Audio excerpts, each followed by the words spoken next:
সম্মানিত সুধীমণ্ডলী, এই মুহূর্তে আমি অবস্থান করছি পটুয়াখালী জেলার কলাপাড়া উপজেলার নীলগঞ্জ ইউনিয়নে। আমাদের একজন কৃষক সরোয়ার ভাই, ওনার জমিতে আপনি দেখতে পাচ্ছেন মাচা পদ্ধতিতে লাউ গাছ করেছে। মাচা পদ্ধতিতে প্রচুর সুন্দর লাউ গাছ হয়েছে। উনি হাইব্রিড জাত লাল তিলের সেতারা বা বিভিন্ন প্রজাতির লাউ দেখতে পাচ্ছেন।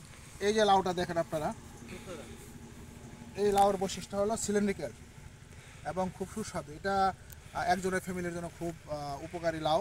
এটা বলো লাল তিলের সেতারা। এই দিকে দেখেন, এই লাউয়ের যে সাইজটা দেখতে পাচ্ছেন, চমৎকার একটি লাউয়ের সাইজ। আপনারা দেখেন সুন্দর একটি লাউয়ের সাইজ। এরকম ওনার জমিতে এই পর্যন্ত প্রায় 60 থেকে 70 হাজার টাকা লাউ বিক্রি করছেন এবং প্রচুর লাউ আছে। আপনারা যদি একটু দেখেন এইদিকে, এই যে টোটাল মাচাটা লাউয়ের, এই মাচাতে উনি লাউ চাষ করেছেন। আপনারা দেখেন যে এখানে বেড, ওনার সিস্টেমটা হলো উনি পুরা জমিতে বেড সিস্টেম এবং মাঝখানে হলো নালা। এই নালাতে পানি থাকার কারণে উনি সহজে কিন্তু ইরিগেশন দিতে পারতেছেন। এবং আপনারা দেখেন এখানে ওনার লাউ গাছে লাউয়ের অবস্থা দেখেন, প্রচুর লাউ ধরেছে। আপনারা যদি একটু নিচের দিকে দেখেন, এই দিক দিয়ে দেখেন লাউয়ের ওই সামনের দিকে দেখেন লাউ, প্রচুর লাউ। এইভাবে এই লাউ গাছ ওনার আশা হচ্ছে যে লাউ গাছ থেকে আপনারা যদি দেখেন, এখানে আপনারা একটু নিচের দিকে দেখি, আমরা দেখেন প্রচুর লাউ। ওরে বাবা, লাউয়ের অভাব নাই, এত লাউ ধরছে। এই দিকটা দেখেন লাউ, প্রচুর লাউ নিচের দিকে।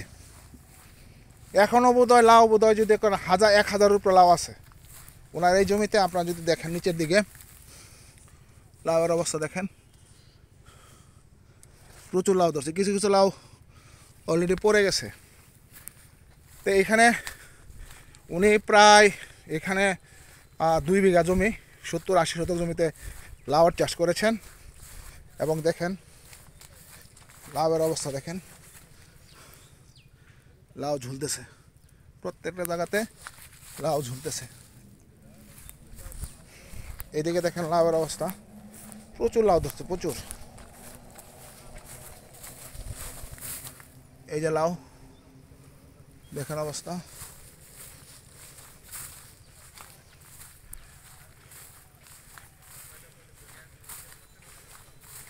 প্রচুর লাউ এখানে।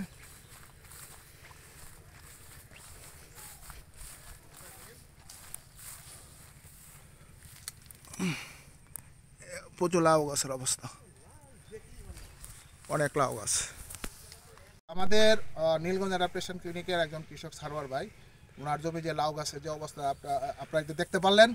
উনি টোটাল এই জমিতে আপনারা বেড পদ্ধতিতে এবং মাচা পদ্ধতিতে লাউ চাষ করেছেন এবং এই পর্যন্ত আমরা যেটা শুনতে পারছি প্রায় 60 থেকে 70 হাজার টাকা লাউ বিক্রি করেছেন। এখনও প্রচুর লাউ আছে। এইভাবে লাউ চাষ করে আমাদের চাষিরা নিজেরা যেমন লাভবান হচ্ছেন, দেশের অর্থনীতিকেও ওনারা সমৃদ্ধ করছেন।